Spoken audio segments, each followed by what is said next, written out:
नमस्कार, मैं हूं डॉक्टर निर्मला शर्मा और आप देख रहे हैं सजग निगाहें चैनल। आज मैं हथेली में वे कौन सी रेखाएं होती हैं, कौन से चिन्ह होते हैं जो सरकारी नौकरी के योग बनाते हैं, यह बताने जा रही हूं। तो चलिए चलते हैं आज की क्लास की ओर, अपने पाम की ओर। मैं आपको एक ड्राइंग के द्वारा हाथ की कुछ मुख्य रेखाओं को ड्रॉ कर देती हूँ जो सरकारी नौकरी के लिए आवश्यक है, उसके बाद समझाऊंगी। ठीक है, ये सबसे पहले तो आपका जो पाम है, सरकारी नौकरी के लिए पाम देखना है तो वो हथेली जो है, हथेली का रंग थोड़ा गुलाबी पल्लिया होना चाहिए, डार्क कलर की हथेली ना हो और रेक्टेंगल शेप का होना चाहिए, यानी कि ज़्यादा लंबी हुई। इसकी लंबाई जो है ना, इसकी जो लंबाई है वो अधिक होनी चाहिए और ये जो चौड़ाई है वो कम होनी चाहिए। ये सबसे उत्तम हाथ माना जाता है। स्क्वायर शेप का हाथ होगा तो सरकारी नौकरी नहीं लगेगी, ऐसी वाली बात नहीं है, तब भी सरकारी नौकरी लगेगी। लेकिन स्क्वायर शेप हाथ वालों को बहुत परिश्रम करना पड़ता है और उनको शारीरिक श्रम ज़्यादा करना पड़ता है। और जो रेक्टेंगल शेप वाले जो हाथ होते हैं, अधिक लंबे कम चौड़े, उन्हें मानसिक श्रम ज़्यादा करना पड़ता है, दिमाग के काम ज़्यादा करने पड़ते हैं। और आप तो जानते हैं शारीरिक श्रम में पैसे कम हैं और मानसिक श्रम में पैसे ज़्यादा हैं। इसलिए सबसे अच्छा जो हाथ माना जाता है वो रेक्टेंगल शेप का हाथ माना जाता है। हल्का गुलाबी पल्लिया हुआ हो, हथेली स्पष्ट रेखाएं हो, कटी फटी ना हो, बहुत सारी रेखाओं का जाल ना बन रहा हो हथेली में। सबसे पहले तो ये देखना चाहिए। उसके बाद सबसे पहले जो मुख्य है ना, वो हमें जीवन रेखा को देखना चाहिए। अंगूठे के पास से एक रेखा निकलती है और मणिबंध की तरफ जो बढ़ती है, इसे ही जीवन रेखा कहते हैं। ये जीवन रेखा पतली हो, ज़्यादा गहरी ना हो, स्पष्ट हो, बिल्कुल साफ सुथरी हो, अच्छी लंबी हो या छोटी भी हो, लेकिन ये स्पष्ट हो। इसमें कोई जंजीर नुमा आकृति ना बन रही हो, ऐसे जंजीर नुमा आकृति ना बन रही हो। कोई रेखा आकर इस तरीके से काट ना रही हो, ज़्यादा कटी फटी रेखा ना हो। कटी फटी रेखा होगी, इसका मतलब है स्वास्थ्य सही नहीं रहेगा, जीवन शक्ति कमजोर रहेगी। और यदि आपके अंदर जीवन शक्ति कमजोर रहेगी, आपके शरीर में ऊर्जा ही नहीं रहेगी, तो आप सरकारी नौकरी कैसे कर पाएंगे। तो सबसे पहले हमें अपने जीवन रेखा को देखना चाहिए ताकि हम ये देख सके कि हमारे अंदर जीवन शक्ति कितनी है ना। उसके बाद में सेकंड नंबर पे हम लेंगे माइंड लाइन को। तो यहाँ से जीवन रेखा के पास से ही माइंड लाइन निकलती है ऐसे, और मान लो ये थोड़ी लंबी हो गई और मान लीजिए द्विशाखित हो गई, तब तो और अच्छी बात है। ये महीन हो, ये भी पतली रेखा हो, बहुत गहरी रेखा ना हो, कट ना हो, कोई तिल का निशान ना हो, ऐसे कोई रेखा काट ना रही हो इसको। और इसमें कोई जंजीर, इसमें भी कोई जंजीर ना बन रही हो, जंजीर नुमा आकृति ना हो, कोई द्वीप ना बन रहा हो। द्वीप कैसे बनता है, इस तरीके से छोटा सा गोलाई सा आकार ले रेखा के अंदर, तो उसे द्वीप कहते हैं। तो ऐसा कोई द्वीप ना बन रहा हो, तो इसका मतलब है कि आप सामने वाला जो जातक है ना, जिसका हाथ हम देख रहे हैं, वो शार्प माइंडेड पर्सन है। लंबी रेखा है, इसका मतलब है शार्प माइंडेड पर्सन है। थोड़ी रेखा झुकी हुई है, ये इसे चंद्र पर्वत कहते हैं। चंद्र पर्वत की तरफ रेखा थोड़ी सी झुकी हुई है, इसका मतलब है उसके अंदर इमोशंस है, वो भावुक है। इमोशंस होंगे तब तो आप लोगों की समस्याओं को समझेंगे, लोगों की परेशानियों को समझेंगे। यदि आप सरकारी नौकरी में हैं और लोगों की समस्याओं को नहीं समझते, तो आप एक सफल सरकारी नौकर कैसे हो सकते हैं। और यदि ये रेखा छोटी सी हो, मान लीजिए रेखा छोटी सी हो, तो ये रेखा कमजोर मानी जाएगी। मान लीजिए ये रेखा लंबी हो किंतु स्ट्रेट हो, सीधी हो, इसका मतलब है ऐसे व्यक्ति के अंदर इमोशंस कम होंगे और वो प्रैक्टिकल ज़्यादा होगा। और ये बहुत सेल्फिश भी हो जाते हैं, ऐसे लोग सेल्फिश हो जाते हैं। झुकी हुई जो रेखा वाले होते हैं ना, वो उदार होते हैं, हेल्पिंग नेचर के होते हैं। दो चीज़ें हमने देख ली। तीसरे नंबर पे हमको देखना चाहिए अपनी भाग्य रेखा, जो मणिबंध से निकलती है। मान लीजिए मणिबंध से कोई भाग्य रेखा निकली और ये मध्यमा उंगली के नीचे तक पहुंच गई, इसे कहते हैं मध्यमा उंगली शनि की उंगली मानी जाती है और इसके नीचे के पर्वत को शनि पर्वत कहते हैं। तो यहाँ तक जो रेखा पहुंचती है, यदि ऐसी कोई रेखा हो तो ये बहुत ही अच्छी उत्तम रेखा मानी जाती है। ये भी स्पष्ट हो, जंजीर नुमा ना हो, इसमें कोई तिल ना हो, इसमें कोई कट का निशान ना हो, तो मतलब भाग्य आपका प्रबल है। इसका मतलब है भाग्य आपका प्रबल है। यदि ये भाग्य रेखा ये गुरु की उंगली है ना, इसके हम 3 पोर ड्रॉ कर लेते हैं और ये इसके नीचे के हिस्से को गुरु पर्वत कहते हैं। यदि भाग्य रेखा से कोई रेखा निकलकर गुरु पर्वत की तरफ चली जाए तो अब आपको भाग्य का सपोर्ट और ज़्यादा मिल गया, क्योंकि गुरु ग्रह भाग्य के कारक होते हैं, है ना। तो आपका भाग्य और ज़्यादा प्रबल हो गया, ये विक्टरी साइन भी बन गया, तो ये बहुत भाग्य आपका अब प्रबल हो गया। ठीक है, मान और ये जो है ना, भाग्य रेखा से ही कोई रेखा निकलकर आगे तो आपके रिंग फिंगर की ओर बढ़ गई, अनामिका उंगली की ओर बढ़ गई, तो अब आपको सरकारी नौकरी के योग और प्रबल हो गए। अब आपकी भाग्य रेखा में त्रिशूल का निशान बन गया और ज्यादा शुभ साइन माना जाता है। इसके बाद हमें देखना चाहिए अपने अंगूठे को। क्यों? क्योंकि अंगूठा जो है ना हमारा मेंटल पावर दिखाता है, हमारा जो मानसिक बौद्धिक क्षमता है ना वो आपका अंगूठा दिखाता है। तो आपका अंगूठा ऊपर से थोड़ा पॉइंटेड हो, मजबूत हो, सीधा हो, उसके 3 पोर हो, उसमें 3 पोर स्पष्ट बन रहे हो तो बहुत अच्छा है। और यदि इसमें कोई यव का निशान बन रहा हो, जौ के समान कोई आकृति बन रही हो, बहुत पतली होती है, मैंने थोड़ा ज़्यादा बड़ा बन गया मेरे से, पतली सी भी हो तो, और यदि तीनों में बन रहा होगा तब तो बहुत शुभ है। एक में भी बन रहा होगा यव का निशान तो ये बहुत शुभ निशान है और आपको सरकारी नौकरी के योग प्रबल हो जाएंगे। ये दोनों पार्ट अच्छे बराबर हों, लंबे हों, तो ये आपका मेंटल पावर दिखाता है और ये आपका लॉजिक दिखाता है।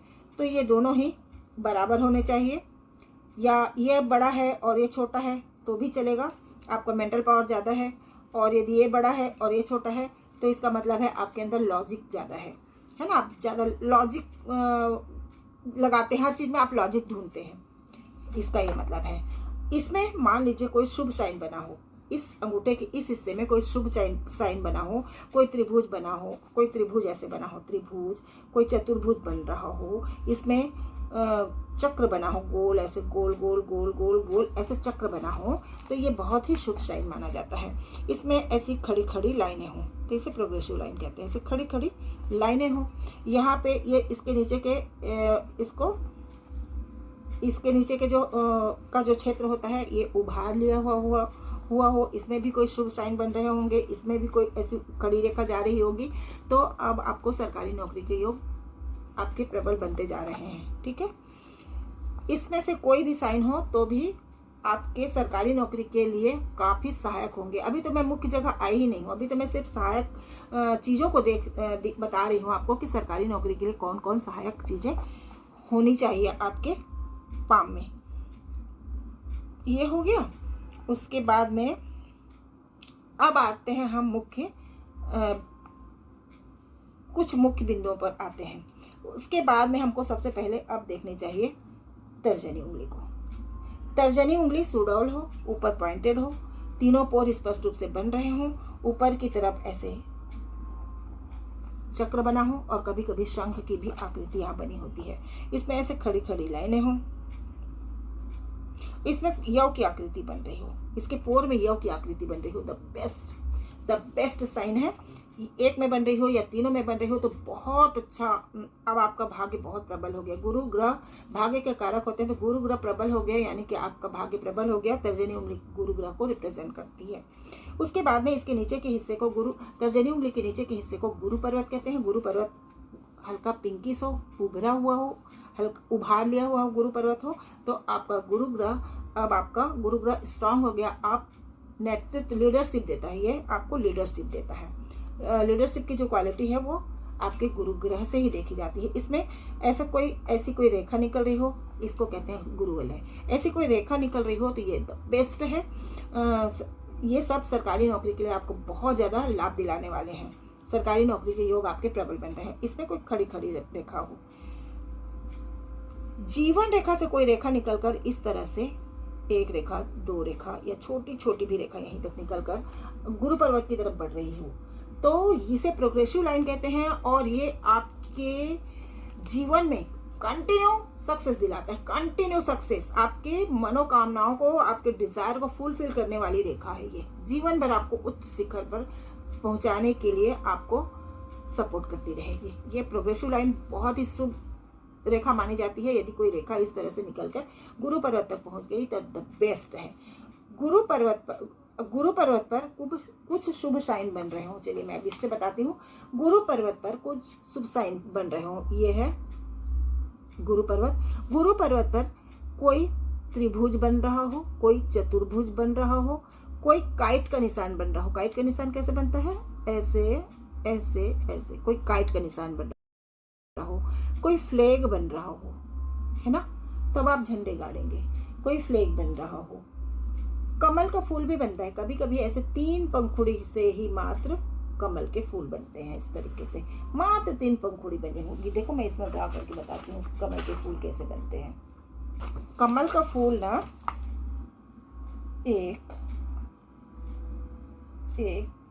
2 3 इस तरह से कमल के फूल की आकृति बनती है। इतना स्पष्ट ना हो तो भी पास पास में भी हो तो भी बहुत अच्छा है। कभी कभी त्रिभुज के अंदर त्रिभुज बनता है। इस तरह की आकृति बनती है। ये सब गुरु पर्वत की शुभ चिन्हों को बता रही हूँ। शुभ चिन्हों को चलो मैं यहीं पे बताऊंगी आपको क्या क्या शुभ चिन्ह बनते हैं अपने हाथ में, तो ज़्यादा इजी आप समझ पाएंगे। ऐसा कोई आपको गुरु पर्वत पे ऐसे शुभ चिन्ह हो तो अब आपको भाग्य का भी सहारा मिल गया। उसके बाद में हम बिल्कुल मुख्य पे चलते हैं। सरकारी नौकरी के लिए जो देखा जाता है, सरकारी नौकरी के लिए आपका सूर्य ग्रह जिम्मेदार होता है। सूर्य यानी सरकार। सूर्य सब ग्रहों के राजा है, यानी सरकार को दिखाता है। सूर्य पिता को दिखाता है, आपके खानदान को दिखाता है और आपके सरकारी नौकरी को दिखाता है। तो ये जो रिंग फिंगर होती है ना, जो अनामिका उंगली होती है, ये है सूर्य की उंगली। इसमें तीनों पोर स्पष्ट बन रहे होंगे। सुडोल हो। तर्जनी उंगली से सूर्य की उंगली, अनामिका उंगली के बड़े होना आवश्यक है, अनिवार्य है। सूर्य की उंगली बड़ी होनी चाहिए सरकारी नौकरी के लिए।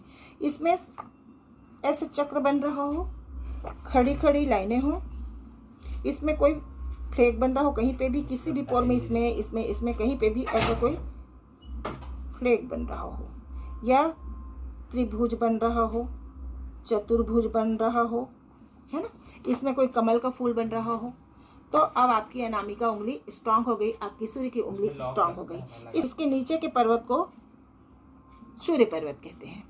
इसके नीचे के पर्वत को हम सूर्य पर्वत कहते हैं।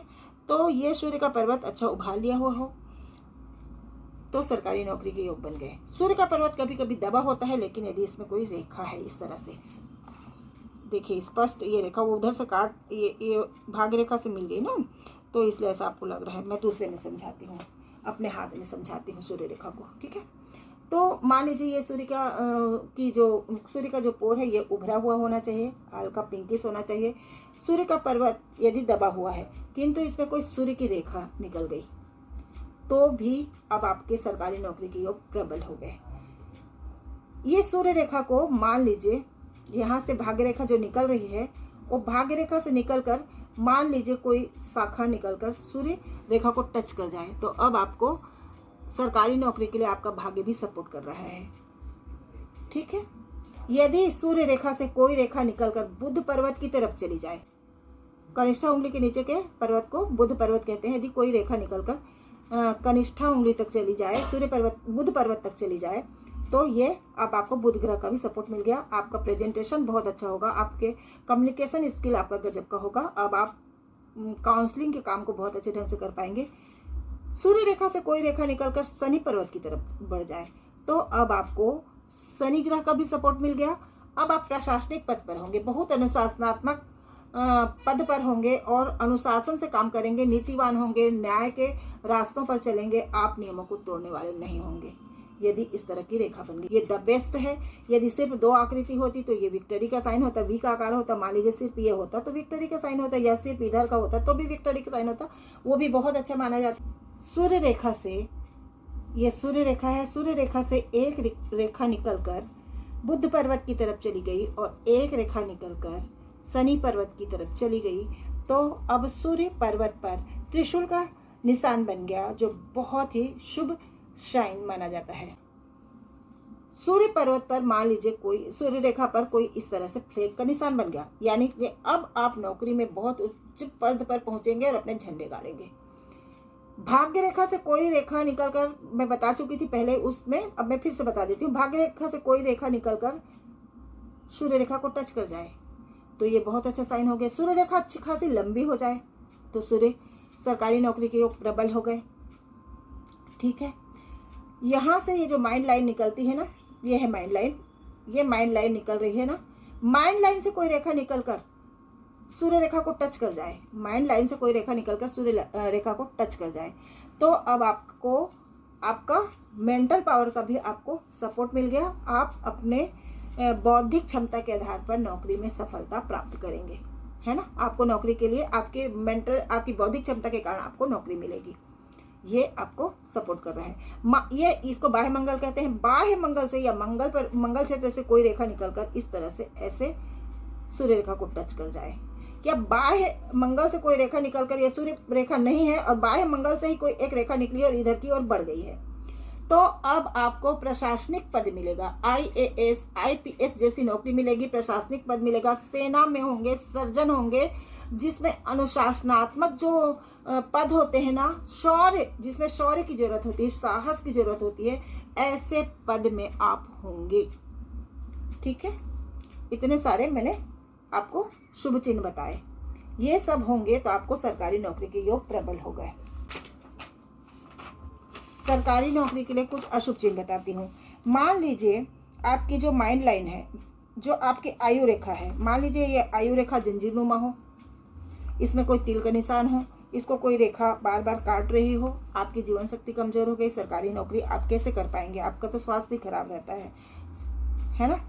माइंड लाइन छोटी सी हो, माइंड लाइन छोटी सी हो, इसको कोई रेखा काट रही हो, यहाँ तिल का निशान हो, जंजीरनुमा हो, तो आपका मेंटल पावर ही नहीं है, आपके अंदर मेंटल एबिलिटी नहीं है, तो आप सरकारी नौकरी कैसे पाएंगे? आपका जो भाग्य रेखा है वो छोटी सी भाग्य रेखा निकल रही है, मान लो छोटी सी भाग्य रेखा है, या भाग्य रेखा यहाँ से टूट टूट कर आगे बढ़ रही है, या भाग्य रेखा में जंजीरनुमा आकृति बनी हुई है, भाग्य रेखा में कोई तिल है, भाग्य रेखा को कोई रेखा बार बार काट रही है, आपका भाग्य कमजोर हो गया। भाग्य कमजोर हो गया तो आपको सरकारी नौकरी कैसे मिलेगी? उसके बाद में मान लीजिए आपका अंगूठा भी कमजोर है, 3 पोर नहीं बन रहे, मान लीजिए 1 ही पोर बन रहा है, इसमें कोई जंजीरनुमा आकृति है, ऐसे ऐसे ऐसे ऐसे, मतलब जाल के समान बना हुआ है, ऐसी आड़ी आड़ी लाइनें हैं, तो ये अशुभ चिन्ह माने जाते हैं। सब जगह आड़ी लाइन होगी। ये मान लो गुरु पर्वत पे भी ऐसे जाल होगा, है ना, ऐसे जाल जाल बना होगा। आड़ी लाइनें जो होंगी ना, वो आपके अशुभ चिन्ह होंगे। गुरु पर्वत पर भी इस तरह से जालनुमा आकृति होगा, कट ऐसे जालनुमा आकृति होगा, है ना, और गुरु पर्वत दबा हुआ होगा, तो ये अशुभ चिन्ह माने जाएंगे। सारे अशुभ चिन्ह हो गए। अब आपका गुरु ग्रह कमजोर हो गया, आपके अंदर मनोबल ही नहीं है, आपको भाग्य का सपोर्ट ही नहीं मिल रहा है। गुरु ग्रह कमजोर है तो आप नेतृत्व करने की क्षमता ही नहीं रखते, आप अपने आप को प्रेजेंट ही नहीं कर पाते, ये सब आपके अंदर ज्ञान ही नहीं है। गुरु ग्रह कमजोर हो गया, आपके अंदर ज्ञान ही नहीं है, आप अपने आप को कहीं प्रेजेंट नहीं कर पाएंगे, तो आपको सरकारी नौकरी के योग कमजोर हो गए। उसके बाद में आपकी जो ये रिंग फिंगर है, ये छोटी है, तर्जनी उंगली से छोटी है, इसमें आड़ी आड़ी लाइनें बन रही है, या इसमें जालनुमा बन रहा है, इसमें कोई तिल है, इसमें कोई कट का निशान है, या इसके नीचे का जो पर्वत है वो काफ़ी दबा हुआ है, और इसमें तिल है, कट के निशान है, सूर्य रेखा है, या तो सूर्य रेखा नहीं है और सूर्य रेखा है तो पूरी कटी कटी रेखा है, कट कट कर आगे बढ़ रही है, टूटी टूटी टूटी टूटी आगे बढ़ रही है, उस पर कोई द्वीप बन गया है। द्वीप कैसे बनता है? ऐसे कोई द्वीप बन गया है, ठीक है, ऐसे गोल सा आकृति, इसमें जंजीर सी बनी हुई है, बहुत गहरी है ना। तो ये अब आपको सरकारी नौकरी के योग बहुत कमजोर हो गए। सूर्य रेखा है ऐसी और नीचे से बाइफरकट हो गई, नीचे से बाइफरकट हो गई, तो अब आपको सरकारी नौकरी के काम में, सरकारी नौकरी के नाम पर आपके साथ छलावा हो सकता है, धोखा होता है ना सरकारी नौकरी के नाम पे जहाँ से होते हैं वो हो सकता है। यह सरकारी नौकरी में आप किसी में हैं और आप किसी फ्रॉड में फंस सकते हैं। मान लीजिए आपकी जो सन लाइन है और सन लाइन नीचे की ओर बाइफरकट हो गई, तो ये दिखाता है कोई राहु पर्वत से कोई रेखा निकली और इस सन लाइन को काट दिया, कोई रेखा निकली और राहु क्षेत्र से कोई रेखा निकलकर सन लाइन को काट दी, तो ये भी अशुभ चिन्ह माने जाते हैं। तो आज हमने आपको बहुत सारे शुभ चिन्ह और अशुभ चिन्हों के बारे में बताया जो सरकारी नौकरी के लिए आवश्यक है। अब आप कहेंगे कि मेरे हाथ में तो बहुत सारे योग बन रहे हैं सरकारी नौकरी के, किंतु मैं तो सरकारी नौकरी पे नहीं हूं। तो भाई सूर्य सभी ग्रहों के राजा हैं, तो या तो आपका जीवन राजा जैसा होगा, आपका कुल खानदान नाम अच्छा नाम वाला होगा, यश नाम वाला कुल यशस्वी खानदान होगा आपका, या आप राजनीति में होंगे। राजा सूर्य यानी राजा, सरकारी नौकरी यानी सरकार यानी राजा। तो या तो आप राजनीति में होंगे या आप राजनीति में नहीं हैं और आपके हाथ में ये सारे योग बन रहे हैं, तो आपको राजनीति में चले जाना चाहिए, आप बड़े पोस्ट पे पहुंच जाएंगे। या आप न तो राजनीति में है न सरकारी नौकरी में है, परंतु ये सब शुभ चिन्ह लेकर बैठे हैं और आप प्रयास ही नहीं करते, आप एबिलिटी ही नहीं रखते, आपकी एजुकेशन ही नहीं है, तो आपको सरकारी नौकरी कैसे मिलेगी? आपके अंदर एबिलिटी भी है, एजुकेशन भी है, चिन्ह भी है, आप अप्लाई ही नहीं करते, तो आपको सरकारी नौकरी कैसे मिलेगी? आपके हाथ में जो रेखाएं हैं, जो शुभ चिन्ह है, उसके लिए आपको एफर्ट भी लगाना पड़ेगा। बिना कर्म के आपको कोई रेखा अपना फल नहीं दे पाएगी। और यदि कर्म आपके प्रबल होंगे ना, तो भाग्य की रेखाएं भी बदल जाती हैं। और यदि ऐसे बिजनेस होते हैं जो सरकार से संबंधित हैं, यदि आपके हाथ में इतने सारे शुभ चिन्ह मिल रहे हैं जो सरकारी नौकरी के लिए जरूरी हैं, तो आप सरकार से संबंधित काम कीजिए।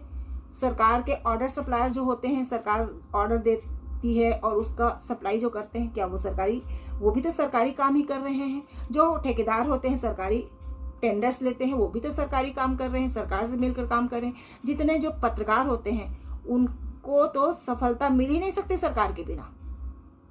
तो पत्रकारों के हाथ में सरकारी नौकरी के सारे योग बने होंगे, माने उनके सूर्य रेखा होगी, सूर्य पर्वत ऊंचा होगा और काफी कुछ, बुध पर्वत तो अच्छा होगा, बुध तो अच्छा होगा क्योंकि पत्रकार के लिए बुध अच्छा होना जरूरी है। तो मंगल अच्छा होगा क्योंकि उनको शौर्य की जरूरत है। तो बहुत सारे शुभ चिन्ह पत्रकारों के हाथ में होगा, तभी वो सफल पत्रकार हो सकता है। क्योंकि सफल पत्रकार वही होगा जिसको सरकारी विज्ञापन मिलता है, जो प्रशासनिक अधिकारियों से विज्ञापन ले सके,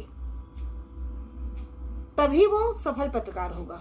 तो सरकारी नौकरी के योग या आपका सूर्य पर्वत का डेवलप होना, सूर्य रेखा का होना, सरकारी नौकरी के जो शुभ योग होते हैं, वो भी पत्रकारों के हाथ में भी वो होना जरूरी है। और मैं फिर से कहूंगी कि आपके हाथ में सारे शुभ चिन्ह हैं, किंतु आप प्रयास नहीं करेंगे तो आपको कोई चीज नहीं मिलेगी। कोई चम्मच लेके आपके मुंह में खाना डालने नहीं आएगा, आपको प्रयास करना होगा। और आपको पता है, आपके कर्म यदि प्रबल होते हैं तो आपके हाथ में रेखाएं बनती और बिगड़ती हैं। आपके कर्म कमजोर होंगे तो आपके हाथ की अच्छी रेखाएं मिट जाएंगी, और आपके कर्म प्रबल होंगे तो आपके हाथ में अच्छी रेखाएं भी बनेंगी और अच्छे शुभ चिन्ह भी बनेंगे। उपाय तो मैं नहीं बताती, उपाय के लिए आपको मुझे कांटेक्ट करना पड़ेगा। आज मैं अपना नंबर दे देती हूँ, व्हाट्सएप नंबर, आप उस व्हाट्सएप नंबर पर मेरे को कांटेक्ट कर सकते हैं। मेरी फीस अभी बहुत नॉमिनल है, और आप अपना पाम रीडिंग कराना चाहते हैं तो मुझे भेज सकते हैं, मुझे कांटेक्ट कर सकते हैं। मैं अभी जो फीस है मेरी, वो समझ लीजिए अन्नधरी माता मंदिर है कोरबा में, कोरबा बालको मार्ग पर, जिनकी सेवा करके मैं इस विद्या को प्राप्त कर पाई हूँ।